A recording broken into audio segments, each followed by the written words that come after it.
A 6-time premiership player and 4-time premiership coach with 3 clubs.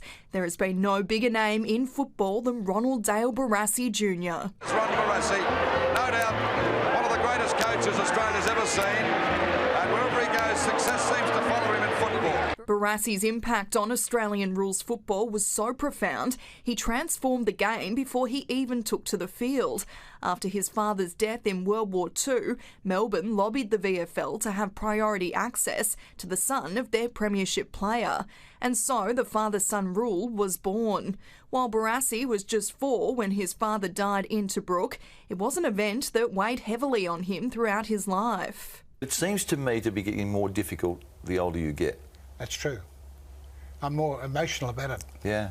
Despite the tragedy of losing his father, Barassi did have a father figure who shaped him on and off the fields. I lived with a coach. Norm Smith? Yes, Norm Smith, and he's one of the great coaches, if not the greatest of all. So I had a lot of tremendously good influence in my footy beginnings. Mm-hmm. And I'm very pleased that I took notices of them. Under Smith, Barassi was part of Melbourne's golden era, winning 6 flags in 10 years. But after the 1964 premiership, he somewhat controversially took up an offer to become captain coach of Carlton.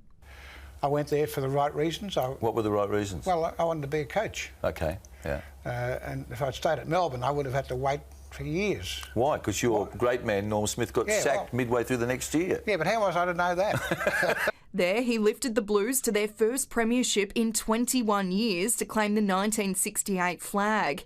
In 1970, they saluted again, coming back from 44 points down at half-time against Collingwood. After a 2-year hiatus, Barassi returned to North Melbourne in 1972, where he once again worked his magic. He coached the Roos to flags in 1975 and 1977, where his trademark sprays were in full force. You are a I'll tell you why. You've got the bloody football game beaten. You've come down here, not concentrated. Barassi returned to where it all began in 1981, coaching Melbourne again until 1985.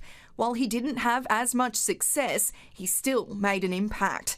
He started what was known as the Irish experiment and famously recruited Jim Stynes. Barassi then spent a further 3 seasons at the helm of the Swans in the 90s. Hello? Healy off, Ellingworth on. Bloody weak as piss. Even after his time in the game, Barassi's voice reverberated through the halls of the AFL. He even advocated for the Kangaroos to move to the Gold Coast. No matter what the club is, the game is greater than the club, surely.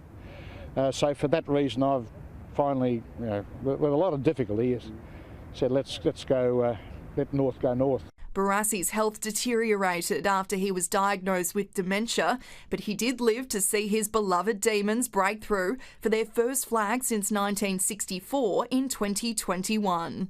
Keep your eye on the red and the blue, I think. Kath Durkin, Fox Sports News.